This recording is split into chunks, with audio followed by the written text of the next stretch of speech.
right, man. Welcome to the introduction for episode 111. I have Jason Lindgren with me and Stephen John Miller.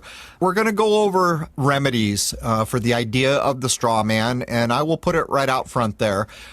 We've heard foundational ideas that have reoccurred in a very similar or nearly identical way over and over and over. So there is a basis for the things being said here. But I would point out, if you are a person out there who feels like you should better understand what to do if you are hauled in front of the magistrate into a court situation, then you'll be interested in this episode. But I would point out even further, you need to educate yourself. Jason and I have talked to a number of people. We have done research on this for some time, and there is a foundational basis, but that does not excuse a person from giving themselves an education to be absolutely sure they understand what they are doing if they're ever in a position where they're in a court or in front of the magistrate or any legal situation in this world. They need to understand what they are doing. Having said that, these episodes that we're providing lay down a good foundation for people who want to research it further and educate themselves. And I will state again, this is at least the third time from my experience, I'm not sure where Jason's at, where the same idea is being reiterated in a slightly different way on how one should conduct themselves. The idea of this episode was to get remedies, and we did have some challenges. We were talking to an individual on a cell phone in a camp in New Mexico through Skype, which made it challenging to say the least. But people who stick with this will find there are some interesting things to know in this episode. Let's jump in with Jason and tackle episode 111. Cheers. All right, man. Welcome to Crow 777 Radio Podcast. This is episode 111. I have Stephen John Miller with me, and I have Jason Lindgren. And this is going to be a very interesting show on the tail of the one we just did with Clint Richardson. This show is going to focus in a little more tightly on what is called remedies. Anyhow, welcome, Jason. Good morning, Crow. How goes it in your neck of the woods, man?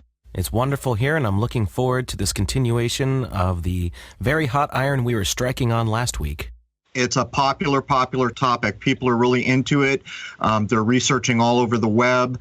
And one of the most common replies that I got from the last show was basically requesting, what about remedies? You know, how do we maintain a standing in society and try to free ourselves from the nonsense that is called fictitious law at this point? Anyhow, welcome, Stephen. Thanks, Tro. Hey, man, it's really good to have you. Just so everyone listening knows, we're doing this in a new way. We're bringing Stephen in via cell phone from a very remote location. Anyhow, Jason, I'm going to kick it straight to you so we can get in and start getting to the meat and potatoes here. Absolutely. So, Stephen, just for the listeners' sake, why don't you give a little background on yourself and who you are and how you got involved with a lot of this straw man identity stuff and all the legalities and how that all works? Okay, Jason. First of all, I'll digress and tell you Clint Richardson is a master of the occult and these kind of things, just like you guys. And what I do, I'm not so good at that. I'm not an expert of the esoteric, if you would. But I do study law. I work for the different agencies in the government. So that's where I come from. I'm there. Musically, I was recognized for holding the world record longest opera note, and you can listen to that in concert. And I was on Coast to Coast AM when the government started trying to kill me on a regular basis because I was giving out legal remedies and also off-grid technologies I do. I left the system in 2011. I asked for a sign from the universe, if you would, to stop driving cars again. I'm Mennonite, so it's considered a sin. But and I rear-ended a truck on the way home from Florida and totaled my car. So I didn't drive for 3 years. My mom bought me a car in 2014, so I started traveling the country, visiting people who had heard me on Coast to Coast AM and other radio shows who I help with child protective services and other legal issues. And that's where I'm standing. So actually, Jason, I'm going to jump in here because Jason and I just had a conversation. Before we jump in here, I've got to ask, are the Mennonite folk mostly outside of the straw man identity, or is this something that organizations, or I don't even know what to call it, religions like Mennonites, do they have to deal with the same problems we do? Or when they're born, do they not allow the straw man identity to be created? Good question. And I lived with the Amish until 2014.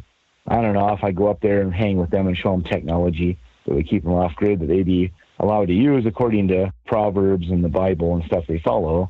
And being Mennonite, they welcome me into the family all the way. And So I work up there to escape all the chaos on these beautiful farms. Well, sadly, they have birth certificates, and I was educating them on this. Hundreds of buggies would show up on their day off and to listen to what I have to say.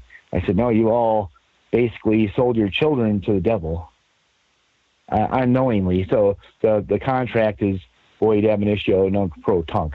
It's irrelevant. But you got to stick on the contract. Stephen, let's just jump straight into it. The main thrust of this show, I'm hoping, is going to be about remedies. How do people conduct themselves? What do they do when they're forced into situations? Right before we began recording, you pointed out where you want to start. Let's start there. I'll hand it off to you in a second, but I'm also very interested in covering what does an individual do when they find themselves in front of the magistrate. But let's back up and let you kick off where you think we should. Well, the Amish people were very upset, obviously, by this information that this birth certificate basically signed them over into maritime, and they were actually acting against their own child and declaring themselves incompetent. But they wanted the remedy. I gave it to them in like 5 minutes, and then they were happy, and it works. Okay, so because they have to have the consent of the governed. Okay, so going to the court. You're in the law of the land, or the gallery, where all the people are sitting on the other side of the wooden fence or the bar, okay, and they call your name, your artifice, okay. You'll notice every gravestone since the 1870s is all capital letters, okay, so you're a dead man. They call that name, and you would stand up. I'm here for that matter, but I never authorized the name you called out to be used in commerce with the corporate state of Indiana or add your state. Now, you can add whatever you want from here, because I'm going to give you a lot of stuff, okay? But here's what I do. Is there a verified claim before this common law court? Is everyone sworn in? Because nobody ever swears in, because these are Article I inferior courts under military law jurisdiction, and they're using presumptions against you, and because you're ignorance of the law, under the ignorance canon, we'll get into the canon and all that later, but they're presuming you're an enemy of the state. They're presuming you're a military officer or you're an attorney at law, or you wouldn't be in that court. So you need to rebut these presumptions. If you're arrested or whatever happens, because things happen, we can get arrested, any of us, you need to immediately file a counterclaim. Ignore what the charge is. Act like you're not hearing anything, like when you watch Charlie Brown and the teacher would talk and all the kids would hear is wah, wah, wah. Wah, wah, wah. That's what you want to just ignore them and stay on point. Are you saying that the first step is to ask, is everyone sworn in? Is that the starting point? Yeah, I'm here for that matter. I never authorized the name you called out to be used in commerce with the corporate state of New Mexico. Is there a verified claim in this common law court? Is everyone sworn in? You just checkmated them. You don't need to go touch your hand in the Bible or go any further, because they're done. Now, they will use intimidation tactics to get you to approach the podium for the defendant. Okay, say, well, are you requiring me to do this to participate? I'll approach under threat, duress, and coercion. And the judge will say, duly noted. So let's be really specific here, Stephen. When you're walking into a court, this is under maritime admiralty law right off the bat. This is what you're saying, right? Yeah, you got it. Okay, so a lot of the information that's already been floating around out there, that part of it is accurate, you're saying? Mm-hmm. Admiralty is the police officers under the Lieber Code, Section 1, Article 11, drafted by Lieber under Lincoln General. His name is slipping my mind, but just Lieber. You can look him up. I'll give you all my resources. And Section 1, Article 11 says that these officers, judges, and magistrates shall be treated harshly for doing anything in contrivance for their own personal gain against the people. That's us, okay? So they're approaching your home. Let's say they come to your home. We got a complaint. You're growing marijuana in the backyard. Okay, I plead guilty. You see what I'm saying? Because these guys are full of crap. I mean, I'm just saying, maybe that's true, but what you're going to ask these police officers, can I see the complaint? Well, it's an honor. No, I need to see the complaint and who bonded it. Everything must be bonded, not a general bond, one for indemnity. What does that mean? Let's explain that, Stephen. If I'm going to put a claim on you and try to sue you in civil court, because I'm walking around the administrative remedy into a judicial setting, I have to put up a bond. In case I lose, your damages are covered. They're in violation of the due process clause, Fifth Amendment. So you have to put a bond up. Nothing's ever bonded. They say, well, we do have a warrant. They pull it out of their bulletproof vest. Say, well, let me see it. It's not signed by the clerk of the court. There's no bond attached to it. It's irrelevant. That's going to beg the question. So there you are talking to a police officer and you look at the paperwork and it's not right. What do you do if you point out there's no bond here, this isn't correct, and the police still continue down the same path? Oh, no, they won't. They'll do their little chicken dance and get on their little shoulder harnessed radio receiver, and they'll be dancing in a circle. And I'll say, get the district attorney on the phone right now, and I want your supervisor out here. Right now. You're committing a war crime. You're here using threats, intimidation, and harassment against a civilian population in violation of 18 U.S. Code 241242. This is a 15-year felony. Most of them will get off your property immediately when you say that because they're scared to death. It's one thing about cops. They're afraid of the actual law. And if you speak relevantly and competently in a prosecutorial manner, they can sense it. I'm respectful, though. I'm very respectful. Say, guys, I love you and everything, but you're not going by due process here. Motion to quash, this will be thrown out. You'll never hold a job in officialdom ever again. Now, of course, things aren't always so easy where you can speak with them. What if it's more of a violent altercation where they're coming in, kicking your door down and saying, all right, we know you're growing plants, you're under arrest, they throw you up against the wall and drag you off, no matter what you're saying? You're fine. You're going to be hurt. Our egos and so forth, and it's like you've been raped. I mean, absolutely the same thing. I mean, psychologically on a Freudian level, you've been raped. So it's very painful. And that's why they do it that way. So when you're thrown before the magistrate in what's called the arraignment process, the arraignment process is completely unconstitutional because the witnesses never appear and the whole thing is a fraud. Where's the jury? Who bonded this action? None of this paperwork has a bond attached to it. You'll be out of there in a day or two, and they'll never bother you again. Stephen, I want you to go one more time, clearly and concisely. So you've been arrested. They kicked your door down. They drug you off. They threw you in jail. Now you're in front of the magistrate. Mm-hmm. Very clearly and concisely explain how a person can conduct themselves at that point. Okay. And I've done this, actually, in shackles and everything. And, I think you have me in the wrong court. Is this a district court of the United States? That's what the Constitution calls for. But they're going under the United States District Court, small U.S., and none of them are legitimate. Okay, I will need to see every officer of the court's oath and bond at this point. You've kidnapped the wrong man of the Miller Family Association. Where's the witnesses? Where's the jury? And they'll be dragging you out by now, but they'll get you the hell out of there within 24 hours. Then they'll make all these bogus, extraneous court dates and then they'll just drop it. They're psychopaths. They can't admit they're wrong. So be kind and talk slowly to them. They want respect and love. They didn't get it as a child. So that's why they're in the uniform or the black robe of the Brotherhood of Saturnian Occult. There you go. It's the Brotherhood of Saturn, the black robe. Bingo. Now, would you say, in your honest opinion, that the nice person in the black Saturnian robe actually knows what's going on and, of course, is never going to let you in on the secret until you start challenging it like you're describing? No, you're exactly right. I've listened to you guys on this stuff, and you're like among the top, okay? So that's not my profession, that's yours, but you're really good, and I know that's why I listen. But most of them don't know. It depends on the size of their bond. A lot of judges or magistrates are appointed by an actual elected official, but I can destroy that because they're not going by any of the election laws or rules. Most of them do not know. So, Stephen, see, this is where I get confused. If, we've all seen the clips of things like The Natural Man getting basically a judge to give up. The magistrate gives up, bows, leaves the room where he commandeers the court. But how is it possible that a judge could be sitting up there and you go in and state the things you've informed us to state, and that judge not be aware that, truthfully, admiralty law is what's being exercised in there? I don't get that. Isn't it a foregone conclusion that they have to understand that? Well, you would think so.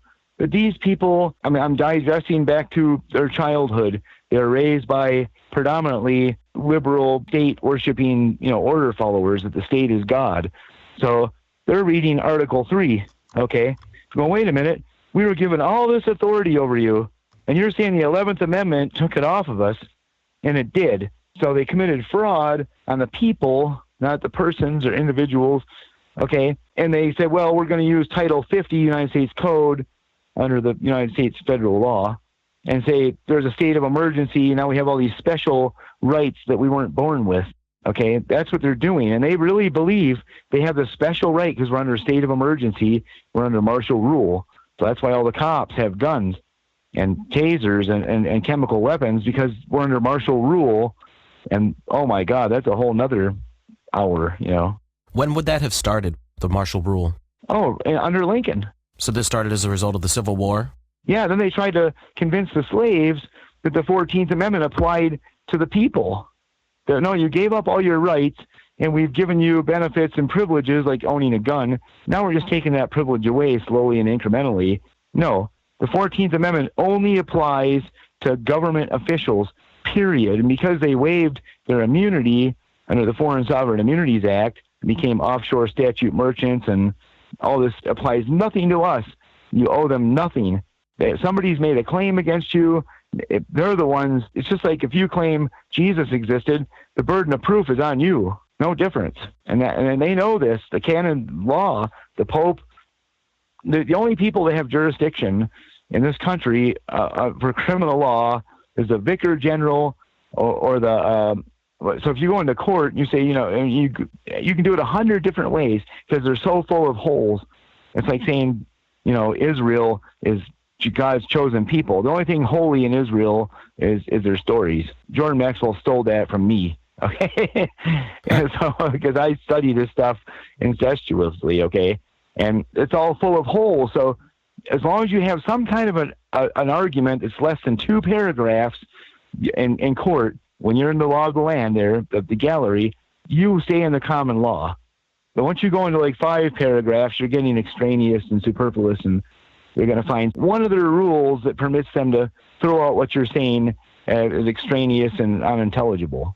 All right, so let's get back to when you're standing in court and you're standing before the judge, what's the first thing you should do? When you're sitting out there in all these little wooden seats next to your fellow patriots, and they're all being charged with complete BS victimless statute crimes. Okay. That's the law of the land or the gallery. Okay. Behind the bar. When they call your name, you stand up. I'm here for that, man. Now, you always say the same thing. It was child support. Once they force you to come to the podium under threat, duress, and coercion, and you say, well, I'll approach under threat, duress, and coercion, then you ask for your property to be restored if it's a child. Don't use the word children, that's maritime. They own the children. They don't own your property. And this even goes into the 14th Amendment and, of course, the Constitution, the 4th Amendment, etc. They won't deprive you of life, liberty, or property without due process.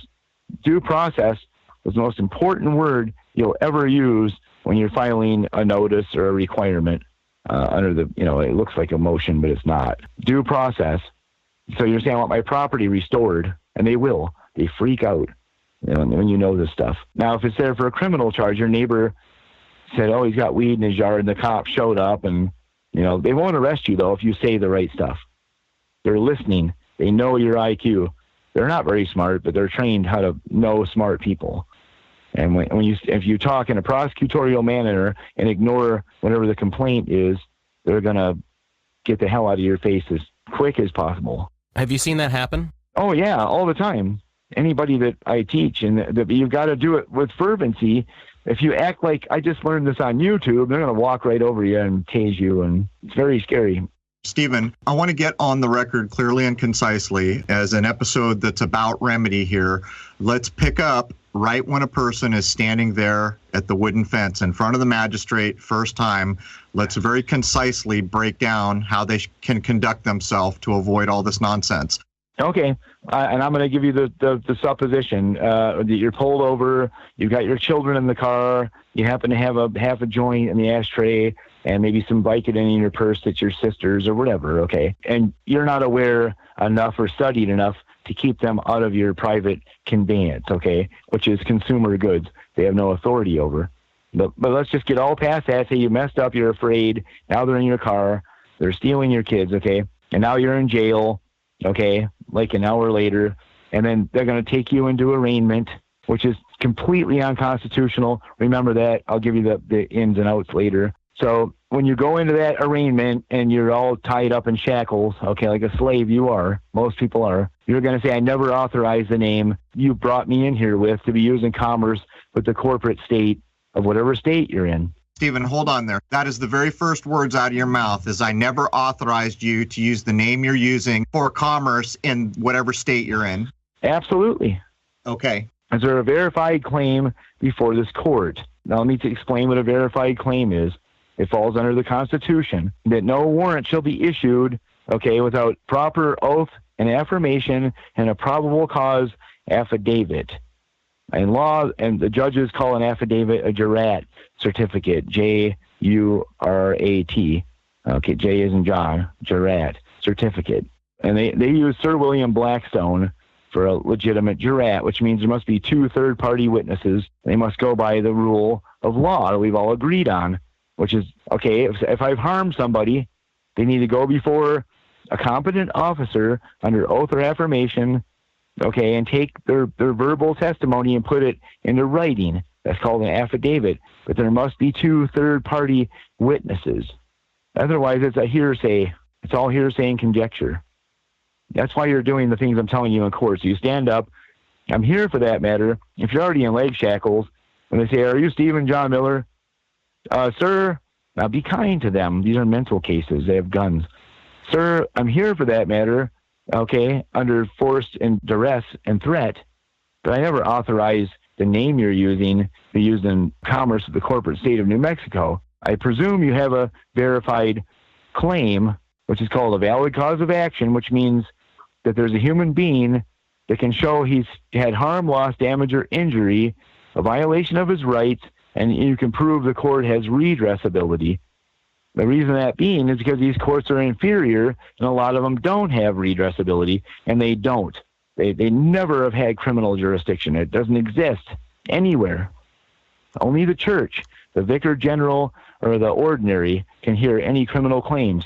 That's kind of scary if you think about that statement. That's a fact. Now, the reason why you're doing this in the first place is because the entity that they are charging is the straw man, correct? Like, they're trying to do this from using maritime admiralty law, and they're coming after your straw man, not you, the person. Is that why you're going after this in the first place? Like, just Right. so we're really clear, because there's so much obfuscation and confusion about how this really works.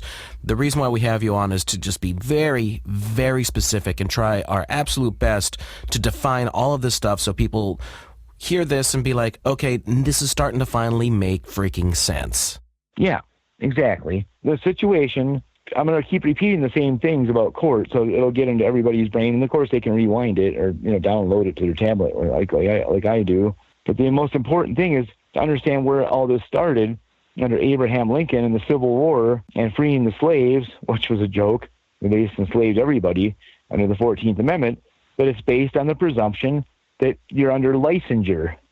That's why they gave us all licenses, okay? Because we're doing business with the belligerent ones, and that makes us under this code an enemy of the state, because there was never a ceasefire declared between the unions and the federal government. We're still at war.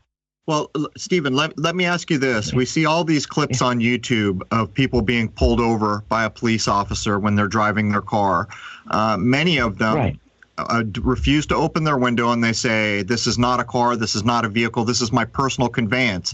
Can you address how an individual should conduct themselves when they find themselves in the position of having been pulled over by a so-called peace officer? Yeah, yeah, exactly. No, leave your window up. Don't, unless you got weed in the car, okay, or something they can smell.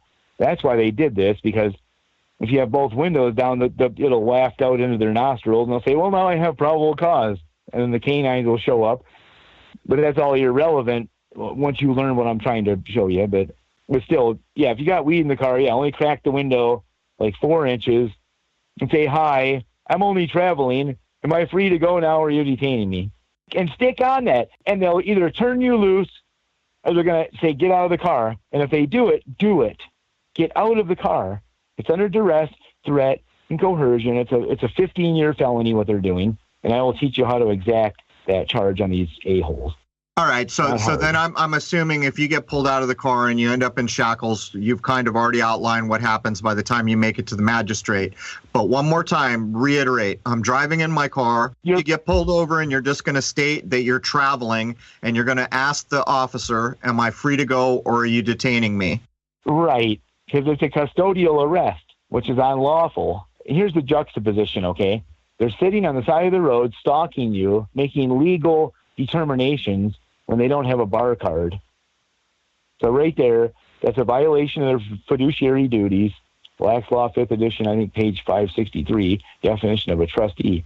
So you got them right there. It'll be motion to quash, violation of fiduciary duties. How did you make a legal determination that I'm in commercial traffic, 18 U.S. Code, subsection 31, definition of a motor vehicle? This isn't a motor vehicle. Why did you declare an emergency on me in violation of the motor vehicle code, emergency motor vehicle code? You can only declare an emergency if there's a bona fide emergency. My tail light is out. That's not a bona fide emergency to terrorize the public. That's a felony. You're taking a paycheck under oath. These are facts.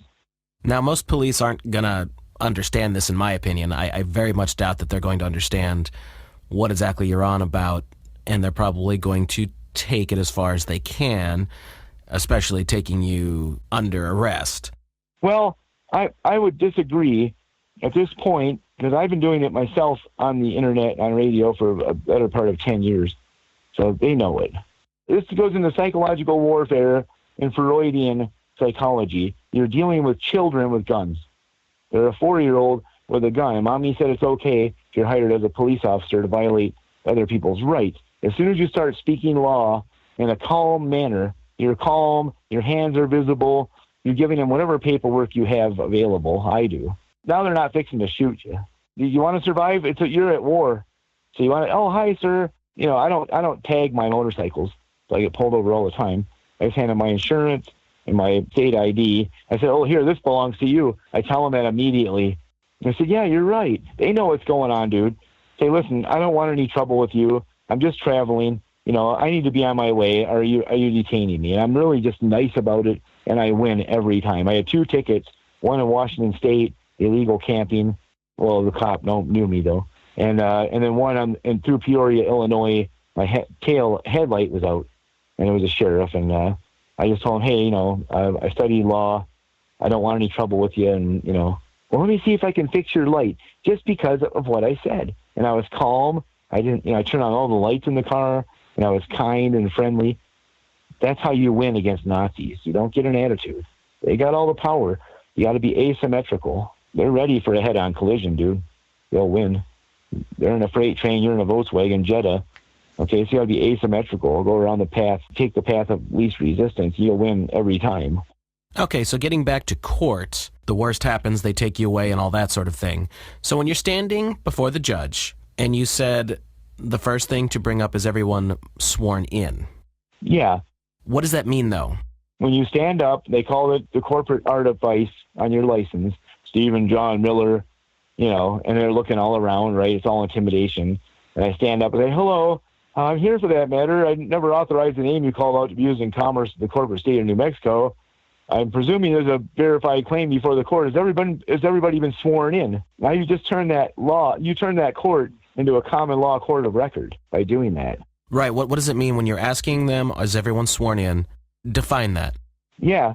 These are inferior courts created time to time by Congress, but they were hijacked by the federal government because they took federal funding. So they lost their citizenship and lost their authority and lost their immunity. So that's who you're dealing with. So that's why when you say the things I'm telling you to say, you're separating yourself from the corporate artifice known as the U.S. government, which is all District of Columbia criminals. You don't have any representation there. None. Okay, you were just born in America, and all you know is you're traveling, and is everybody sworn in? Now they're going to hum and haw and make all kinds of noise. You've never seen sociopaths act so just angry because you just checkmated them and their own corporate artifice. They have the burden of proof to prove jurisdiction over you. Yeah, they have jurisdiction in the court. That's their court. But can they hear the subject matter brought before the court? which is by a guy posing as a police officer. He's not a police officer. None of these guys are. Not the city municipal cops, not the state cops, not even the sheriff. They're not appointed, they're not elected, and they're not commissioned. So you put that in your file that your rights were violated. Say, a man approached me, Officer Jones, posing as a police officer in violation of law, compare to, put CF, : that's Latin for compare to your own codes, basically, so you're not using them in violation of the law, because they're all copyrighted to Canada. Okay, compare to 18 U.S. Code 912-913. That's the end of your case, because their witness just was impeached. Let me cut in here, Stephen. So you're saying when you make the statement in front of the magistrate that you've reiterated a couple times here, and then you ask, is everyone sworn in? What you're in essence doing is clicking that court over from trying to push their admiralty law over to a common law situation. Am I getting that right? Yep, exactly correct, dude. You just said, I'm a man, and I was going to go a little further in this, but you nailed it right on the head. And I go a little further saying, I require leave of court. Okay, that means I demand to leave this court so I can properly answer, because you're being arrested out of your car. Okay, the average person that might happen to. So this is where you need leave of court. You walk outside the court and you write 3 sentences and the whole thing is over with. You got to be able to answer the court. But you don't want to answer the court verbally ever, because the rules of Ori Tennis, Ori, O-R-E, Tennis, T-E-N-U-S, everything you say is presumed to be accurate, true, and correct. They can find you in contempt and perjury. So you want to go outside the court and write a simple letter. That's all a motion is. You're just writing a letter to the court saying, hi, my rights have been violated. You can do it just like this in pencil. I'll give you a pencil and paper.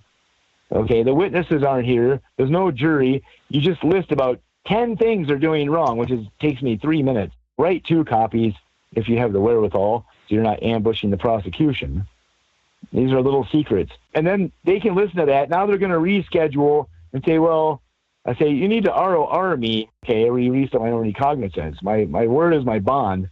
And they'll torment you for a day or 2, then they'll turn you loose. And then they'll just dismiss the case. So wait a minute here. Let me make sure I've got this straight. What you're saying is once you have asked if everyone's sworn in and you have apparently stopped the admiralty law push, clicked the court over to common law, you actually leave the premises, go outside the premises, write the note, then how does that note? They'll send you down the hall with a police officer or one of their peon bailiff, and you'll just write it in handwriting. Only a living man can file a counterclaim.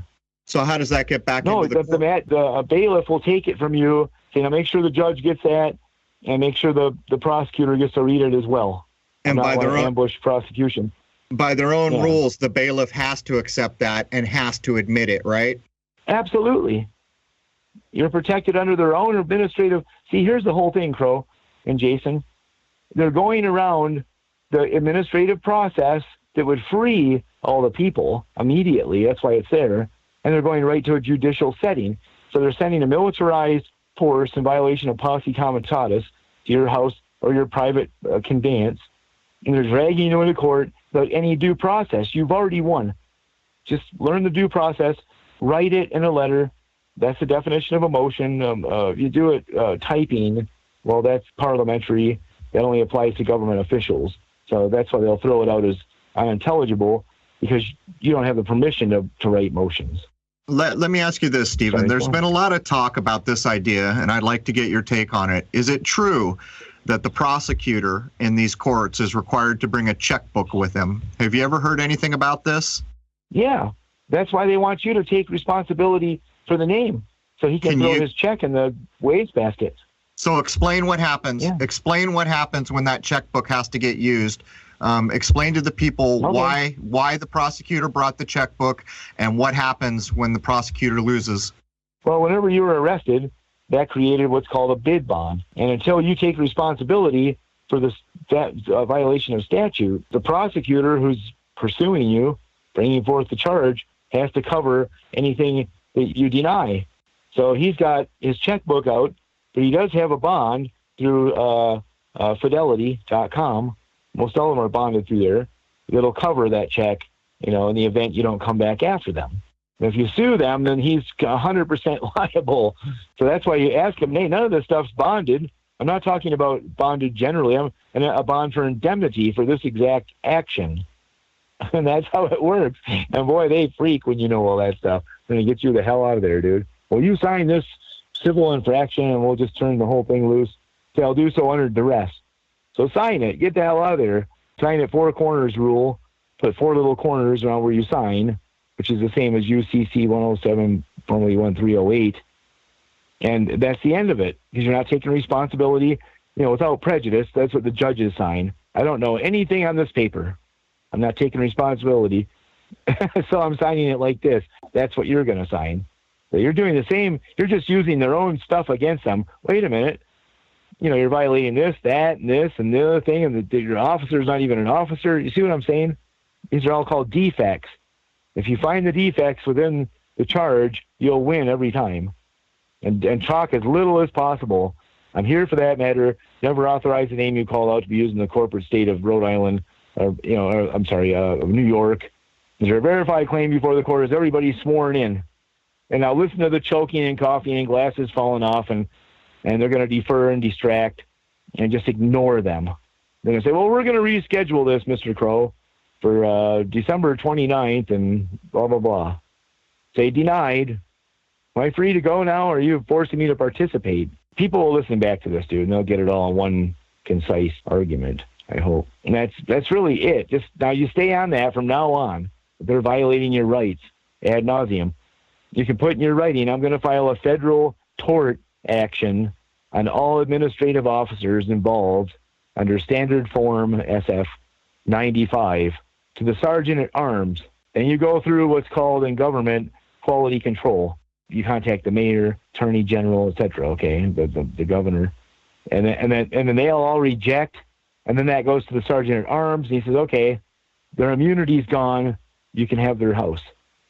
That's what SF 95 is, and that scares the hell out of them. And so we've been winning in court to the point where the judges have told the police officers, put all your property in somebody else's name immediately, because we're winning on that level.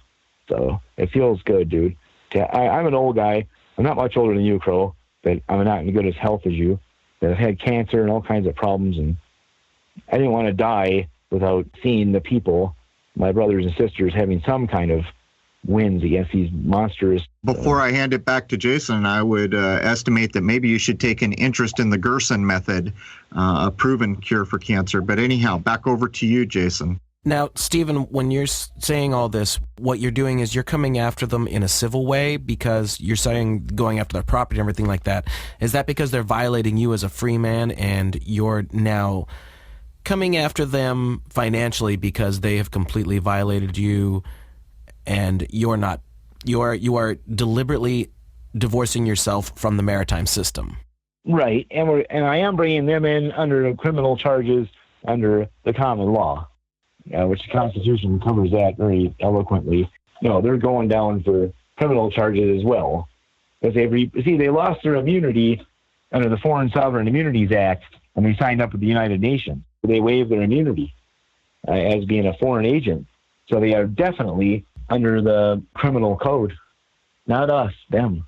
That's why 18 U.S. Code 241242, using intimidation, threats, and to exact statutes on us. And if you read 241 and 242, these are massive felonies. Well, how do you get to these guys? The clerk of the court, she's trained to protect these monsters, and she doesn't know it, or he. They don't realize they are the Supreme Court officer in these inferior courts. So here's something very important. So when you file against these monsters, okay, and you get your notary to notarize your paperwork, that's half proof. You need to go to the clerk of the court. She's the boss of all the notaries. Say, ma'am, would you please verify this notary is legitimate? And here's my paperwork. Now she's going to stamp your paperwork with a really big stamp. That's full proof. Now you got a Supreme Court officer as a witness. Only a living man can file documents. Let me ask you, Stephen, you're saying that after you've done these things, these people are basically in violation of the law. How come they never end up getting busted. We get busted all the time. We get drug in before the magistrate all the time. We lose, the average person you ever meet could lose a civil case, a criminal case, any number of cases that are brought. So I've got to ask, you walk in, you get yourself out from under the admiralty law push over into a common law situation, then in fact, isn't that a demonstration that not only your rights have been violated, but the true laws of the land have been broken? And if that is correct, how come we never see any of these supposed officers of the court paying the price? Well, you're not going to see it, but I'll give you some good news. I'm answering the last question first. We're putting them in prison every day, police and judges. Google it. Police sentenced to, judge sentenced to. We're winning every day. The system's collapsing. We know exactly what we're doing, and we're winning every day on a massive scale. Whole police forces are standing down at this point. Google it and look. I don't hate to use the word Google. Google's like Satan, but, use InQuicks or DuckDuckGo or something. But just look. We're winning every day, but they're not going to put this on TV because the golem troglodyte husks that rule, that are called American citizens nowadays, they don't want them to learn this. Their slavery is coming to an end. If say I will take the time to look it up. So a judge is sentenced. Okay. What's he being sentenced under? Is it common law? Is he being sentenced under the admiralty law he was trying to cage you with? No, he's under federal law. Federal law gives sentences. It's 15 years on these things you're doing to us. But putting a false claim on me, you're trying to represent me in a judicial capacity. You don't have any right to do that. Show me where that, in your own rules, it doesn't exist. They've totally hijacked our government. I'm sorry. So wait a minute. So federal law, that's a form of admiralty law, right? Yeah. Okay. And what they're being prosecuted for is assuming your free status. They're trying to take control of that because what they're really trying to do is trick you into accepting the charge against the straw man, correct? Right. What they're doing, they're using threats, coercion, and harassment, intimidation under color of law in violation of 18 U.S. Federal Code, Federal Law 241242, and then impersonating an officer. That means an officer of the court, which they're claiming to be administrative, and they're not, because they're not following election rules. If you look at their oath and bond, and that's my next step, if they demand they come to the podium, I say I'll do so under threat, duress, and coercion, but I'll need to see every oath and bond of every officer of this court at this point, and your tax ID number, and your employee ID number, etc., your articles of incorporation. This is the stuff they don't want to hear. It scares them to death because everything they've got as far as paperwork is completely contrived. Wait, this isn't legitimate. Your stamp's not legitimate. This warrant's not signed by the clerk of the court. There's no oath or affirmation with a probable cause affidavit. It goes on and on. I went to the sheriff's office in Lafayette County, Missouri to get 13 children, and I know that's a number they're going to all call out, the trolls, but it was 13 children released from the sheriff's office that were taken at gunpoint, and it was 5 minutes because I had the law with me and scared them to death. I said, if you do this again, I'm bringing the U.S. Marshal Service down here, and I will get a warrant from the Attorney General of your state because I have valid cause of action here. You're stealing children without any due process of law. You mentioned the word due process, a chill goes up their spine because that's real simple. Due bloody process. They have a right to face your accusers. The Constitution says the right to a speedy trial, and then it has a comma, and of course by jury, shall not be infringed. But they try and go around the comma saying, you want to waive your jury trial? You can't waive a right. So if there's no jury there, you've won. And that's why the arraignment process is BS, because there's never a jury there or witnesses, okay? That's where you just won. It's fine you're in a uniform shackled. I've been there a few times. You just won. So where's the jury? Where's the witnesses? I never authorized this. That's how much power you have. But most people go in there like devolved slaves and say, yes, I think I understand the charge, but they try to explain themselves.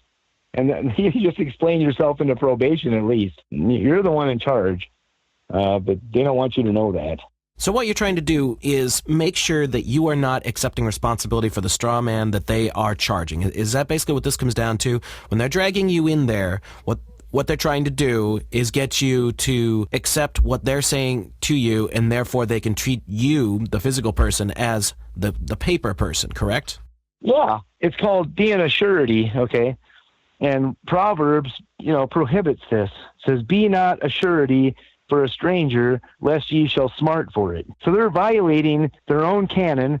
They are under the 1611 King James Bible. Of course, in 1998, Herbert Walker Bush signed Noahide law into law under Public Law 10.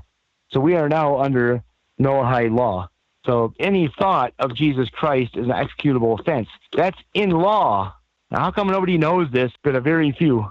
Let me jump in here, Stephen. We're getting close to the top of the hour, Okay. but I want to just address some basic things here. Okay. So, you're talking about bringing the U.S. Marshal to do something about these people who are operating under the color of law and doing things to human beings out in the society. Why is it allowed to happen? As soon as 4 or 5 judges go to jail, wouldn't it be pretty clear that every other judge sitting on a bench is under threat, that there is a good chance that enough people are hearing the things being said like we're doing here, and they'll walk into a courtroom and do a similar thing? Wouldn't every judge in the land, if these things were accurate, start to feel a bit under threat? And for that matter, why does the U.S. Marshal sit around and just do nothing and watch children be taken? These are some of the questions that I think about as I'm listening. No, I can answer these, no problem. Number one, when it goes to judges, there's hundreds put in jail every year. Okay, hundreds are put in prison or jail or removed from office every year because of people like yourselves and myself. So we're winning, but we need to ramp it up. Now, as far as the U.S. Marshals, that's a corporate service. They're basically like militia. They fall under militia. So if you call, like I did in Rhode Island, actually right where you're at, I called because these monsters sold this retarded people's child because they have mental problems. So I called the U.S. Attorney General in your state there, Rhode Island. Sheriff Mack knows all about it because we got in a big fight over it. We're not friends anymore. I said, I want a warrant right now, fax to the U.S. Marshal Service in Rhode Island. They're waiting. Because for what? I said, for stealing children without any due process. This is kidnapping. And you guys can't make a dragnet that drags innocent people into your system. That's the problem. You make a dragnet, you end up catching the dolphins and the whales too. Oh, I understand. Let me call you right back. Believe me, they work for you. The problem is that the average person has not the wherewithal or gumption or intestinal fortitude to go after these bastards. He was ready to issue that warrant. As well, no, I got the whole story and they want to talk to you, CPS. So he put a CPS agent online with me on the phone. As well, sir, they really have problems, and we will. I said, I want to know every second that child, where he's at, and every detail. So I protected the kid that way. I said, well, you're lucky I'm 2,000 miles away. That's what I told him. Let me ask you this very specifically. So I'm drugged before the magistrate. I walk in there. I say, I didn't give anyone permission to use that name. I'm here for this matter. I gave no permission for that name to be used in the corporate state of wherever the heck I am. Is everyone sworn in? Right. And I walk from that situation. So let me ask you, has that judge committed a crime against me? Has that bailiff? Absolutely, Crow. And you file through the United Nations. They have a complaint form.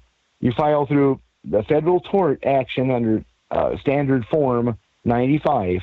It's called the Tar Baby Doctrine, okay? Stephen, cut right there. I'm Okay. sorry. We run hour one on a radio That's show, so I have to keep it to an dude. hour. We're going to remember where you left sorry. off on the Tar Baby. We're going to bring hour one to a close. Jason, we're so close, I don't have time to have you add anything in here. I'm going to bring hour one to a close. We're going to pick up hour two right at the Tar Baby idea. So that does bring episode 111, the first hour, to a close. At the posting of this episode, there will be 111 free hours of content at crow777radio.com. No login is required. If you choose to become a member, you're in fact supporting free speech, as the black-eyed beast of censorship here on social media is constantly glaring at us. Anyhow, there it is, first hour of 111. Hope to see you all at crow777radio.com. Cheers. Okay, so I wanted to do a wrap up on episode 111 here. We've now talked to a couple people back to back about the straw man identity. Jason and I don't feel like we're quite there yet. We've gotten a lot of good information, and it's tough to get through some of this episode. We were talking on a cell phone to New Mexico on Skype, and it made communication difficult. as we kept stepping on each other. But nonetheless, we'd like to go out and find another supposed expert in the field of the strawman ID and get more information. There are some concise ideas in this episode on how to conduct yourself if you're pulled in front of that priest of Saturn, the Magi straight. What do you do when you're in that position? If you listen carefully, there are basic foundational ideas in this episode which are not mutually exclusive. We've heard these ideas expressed before in different ways. There is a basis. If we go back to Clint's episode, which was the last one, I almost view that as a more spiritual approach. I'm not talking about religiosity here, but a spiritual living human being who chooses not to participate in fictions.